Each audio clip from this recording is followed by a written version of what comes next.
IMDb 7.1 out of 10. And this is where I be like, this is where I kind of like,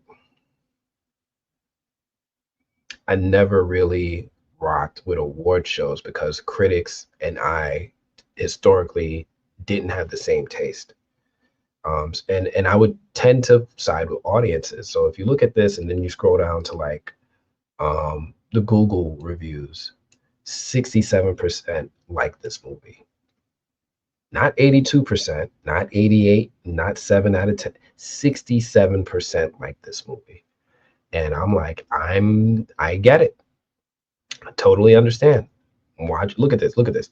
2.4 out of 5 out of 15 ratings. No, excuse me, 3,715 ratings. 2.4 out of 5. And I'm like, I get it. Totally understand. Which is interesting because, you know, critics are nominating it and it's getting out there, it's being supported. And I'm like, you know, and it's almost like, it almost feels like they're trying to support the person more than the film, right? Like, oh, I love uh, Zendaya, or I love this director. And it's like, so I'm going to nominate them. I get the movie. I'm like, if I had to rate it, I would give it a 6 out of 10. Mainly because I thought the acting was good. I really thought the acting was good. Um, Especially from this dude. What's his name? Is it him?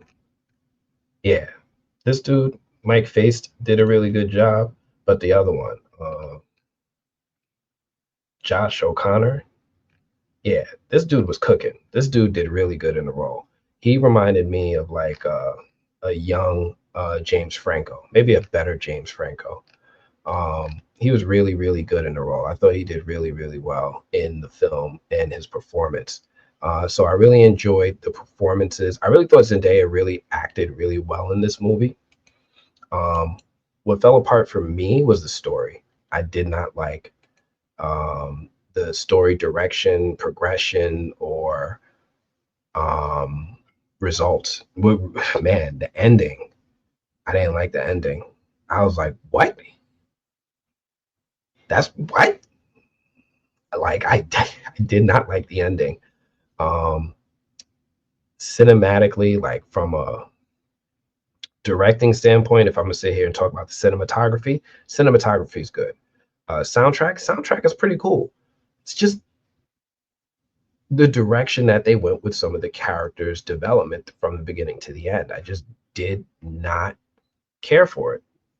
Um, and in the end, I stopped being invested in the characters or the impact of their decisions because I just couldn't. I was like, why are we doing this? It's like when you watch a scary movie and you see the girl go down the hallway and you're screaming at her, "Don't go in there!" And then you when she gets got, it's like good for you, and like you lost investment in them. I'm not saying it's similar to that, right? I lost investment with the characters because of the decisions that they made, and I just could not enjoy this movie.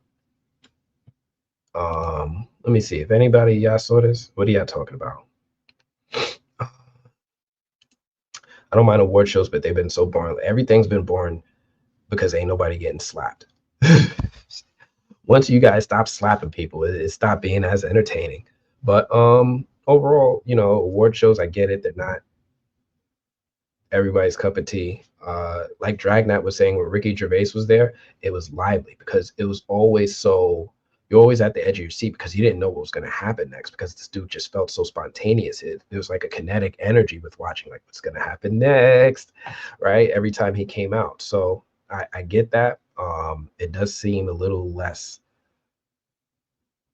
edgy without that type of risk, but to each their own. I guess they like doing it. Whose Masterland is a poor man's from? I don't never heard of it. Never heard of Masterland. And that's those who bothered to review it. Yeah, it was like 2,000 people who reviewed it. It was a large amount of people. They're like six. I need to let people know this is a 2 out of 5, right? Like you got to feel a certain type of way as an audience member to be like, I need to warn people. People need to know, right? Like thousands of people came out to say something. So that says a lot. You mean it feels like it's rigged? I don't think it's rigged because, well, at least with Critics' Choice, because I talked to other critics. Like I talked to other critics throughout the year, not just at award season. I talked to them throughout the year, and they'd be like, "Did you watch this movie? Did you watch that movie?" I'm like, "No, you did." And they're like, "Yeah, it was fantastic." And I'm like, "You and I don't think the same. We don't have the same taste. We don't." And that's cool. That's cool that we don't have the same taste, but they're very different in their taste. Another thing, and me and Dragnet was talking about this the other day. Me and Dragnet talk on Patreon. For anybody who doesn't know, if you sign up to the Patreon, you get to DM me throughout the week, and I do respond. I'm not as timely as I once was. I was traveling about a lot. I'm getting back into it, but you can DM me, hit me up all the time. We have long chats, and me and Dragnet was talking about how like it feels like every story has already been told. Um, and to a degree, that's not wrong. But if you tell the story well enough, then people really won't be bothered by it, right? I don't mind movies that retread on stories that have been already been told, as long as you give me a good interpretation of it. Quentin Tarantino is a classic example. He's not making anything original. It's not like we've never seen a revenge movie until Kill Bill. It's not like we've never seen a cowboy movie till Django. It's just that he's doing it in a unique way. He's taking these wonderful stories that we've seen familiarly told, and he's putting his spin on it to make it a little unique. So I just like that about it. Why else would a movie that gets 2.4 out of 5 be nominated? Because even though audiences didn't like it, critics did. Critics did. On Rotten Tomatoes, 369 critics gave it 88%, and there's 550 in Critics' Choice, something like that, a little over five, like five, under 600. So this is more than half if that's just our body of critics. So critics love things because even though these stories have been told, they're looking for different things about it to enjoy that they find appealing. So I don't think Critics' Choice is rigged at all. I honestly just think that they like that stuff. Uh, is it arrogance that she don't like her surname? I don't know what her surname is. A lot of people go by one name: Cher, Prince, Madonna. I don't know. Drake. I don't know. You saw Challenges 6 out of 10. Thank you. Right? Challenges was 6 out of 10. I finished it, which says a lot. Like some movies, I'm just like, I gotta finish this. I finished it. Feet. What? I don't know. I don't know, Debbie. I don't know. But yeah, that was my quick thoughts on Challengers. Zendaya did a good job performing in it. The actors did good jobs. I think the director did a good job with his cinematography, the music, the pacing. Everything moved at a good pace. I never got lost in the pacing, even with the time skips and stuff. None of that stuff ever lost me. So shout out to the director. What's his name? Andre Gugliano, something like that.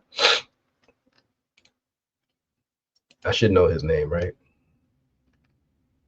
Uh, Luca Guada Guada Guadagnino Guadagnino Guadagnino. Maybe the G is silent. Luca Guadagnino. Shout out to him. Because the movie came out technically really good. Again, I'm just not a huge fan of the story. From now on, she is Miss Z Coleman. That is her last name, right? Eh, listen, when you are, here's the hard part, and I find myself talking more about this topic more and more on this, and I'm gonna just stand 10 toes in it. When you're coming from a background of being black or a person of color, you might not get hired if you come through with your actual name. Straight up, you might not get hired as Coleman because most people see the name Coleman and they're like, "Oh, it's a black name." If you're racially ambiguous, you might get hired. And then once you make it, then you use your platform to help other people. I know Zendaya is really big with advocating for black actors now that she's got a huge platform. But be honest, she needs to use the cheat code. I think that's my personal opinion. Pedro Pascal does the same thing. My man is racially ambiguous, and he's taking roles that are typically and historically for Caucasian males, and nobody's batting an eye. The fact that so many people talk about how they hate DEI, or they hate, or I hate DEI. I just want good writing. And I'm like, what the fuck does casting have to do with writing? Anyway, so many people who are just like against race swapping and all this stuff. Nobody gets on Pedro. He sidestepped the hell out of that. Nobody gets on him. Shout out to him. Congratulations to him, because now he's opening the door for way more Latino actors, right? If he ever wins the Oscar, you know, Latino actors are just going to have a freaking parade. They're going to celebrate the hell out of this man, as they should. But yo, shout out to him for that. Shout out to Zendaya for sidestepping a lot of that stuff. She's a Black Mary Jane, and nobody said a word. Yeah.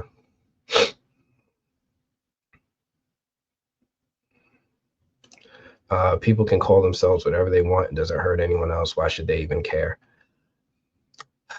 It's not about whether they should care, but they do, right? I'm not going to sit here and pretend it doesn't happen. I'm not saying it's anyone here. We're all friends, we're all friendly, but I don't want to pretend like it's not around us either, right? It does go down, right? So there are a lot of people who just for reasons don't really believe in supporting minorities, and they and it's harder as a minority to get work. It just is, you know. There's a reason we see actors talk about the struggle, because it's real. It's real. They'd be like, yo, I was about to quit acting. Pedro was about to quit acting until he got Game of Thrones. I think Giancarlo talked about how he was going to commit suicide for the insurance money because he's not getting roles. And these are phenomenal actors, but nobody was hiring them until one day lightning struck. I don't agree with that, but we can disagree. I mean, I don't know, Michael, what your background is, but you don't have to. It's not an opinion kind of thing. It's a fact kind of thing. It's there's polls on it. It's known. It's admitted by 50% of Americans that they do not like minorities and they don't want them to be hired. In America, we're getting rid of DEI because they think it's a bad thing. You know, diversity and hiring of minorities is not something they want to support. So, and it's overwhelmingly won. So it's not like I'm stating this isn't one of those like, oh, this is a good movie, this is a bad movie. No, minorities don't get hired. It's true. You know, I work in a corporate space. 99.9% of the time I walk into a room, there's no other Black people there. It's just me. And nobody knows what that feels like except other minorities when they walk into a room and you don't see anybody else from your race. I can't think of a single Caucasian person who could tell me they walk into a room full of non-Caucasian people and it's cool. It just doesn't feel weird at all. So again, I'm not talking about an opinion, talking point, things like that. It's just something that is a fact. This actually goes down. But yeah, she should be able to do what she wants. It should go down. I agree that she should be supported for her talent because she's incredibly talented. And it hurts because it's hard. It's hard. You know, I grew up with a lot of smart, talented, intelligent people, and they don't have what I am blessed with.